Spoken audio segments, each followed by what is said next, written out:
நம்ம 18 சுக்காம்பட்டின்னு ஒரு ஊர் கருங்காலக்குடி பக்கத்தில் இருக்கு மதுரையில். அந்த ஊருக்கு உண்டான பெயர் காரணத்தை பார்க்கலாம். இந்த இந்த இந்த ஊருக்கு நம்ம ஏற்கனவே பயணம் பண்ணியிருப்போம். கோட்டை மலையும் அந்த கோட்டை மலையில் இருக்க மலை மேலே இருக்க வேல் வழிபாடு கொண்ட கோயிலையும் கோயில் காடுகளையும் பற்றி பார்த்துருப்போம்.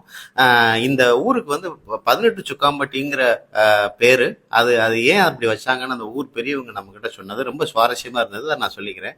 அந்த காலத்தில் என்ன பண்ணியிருக்காங்கன்னா, இந்த ஊர் இப்போதைக்கு வந்து பார்த்தீங்கன்னா சிவகங்கை மாவட்டத்துக்கு மதுரை மாவட்டத்துக்கு நடுவில் இருக்கும். அதனால மதுரை ஆட்சியாளர்கள் வந்து இந்த ஊர்ல வரி கேட்கிறப்போ நாங்க சிவகங்கை ஆட்சியாளர்கள்ட்ட வரி கட்டிட்டோம்னு சொல்லுவாங்களாம். சிவகங்கை ஆட்சியாளர்கள் வந்து இவங்க கிட்ட வரி கேட்கிறப்போ நாங்க மதுரை ஆட்சியாளர்கள்ட்ட வரி கட்டிடுவோம்னு சொல்லிடுவாங்களாம். இப்படியே 18 வருஷம் வந்து பாத்தீங்கன்னா வரி கட்டாம இருந்திருக்காங்க. இதனாலேயே அதுக்கு அந்த ஊர் பேர் 18 சுக்கம்பட்டி. இப்போ அது மதுரை மாவட்டத்துல தான் இருக்கு. இதுபடி ஒரு சுவாரஸ்யமான சம்பவத்தை விஷயத்த அந்த ஊர் பெரியவங்க நம்ம கிட்ட தெரிவிச்சாங்க. ரொம்ப நன்றி.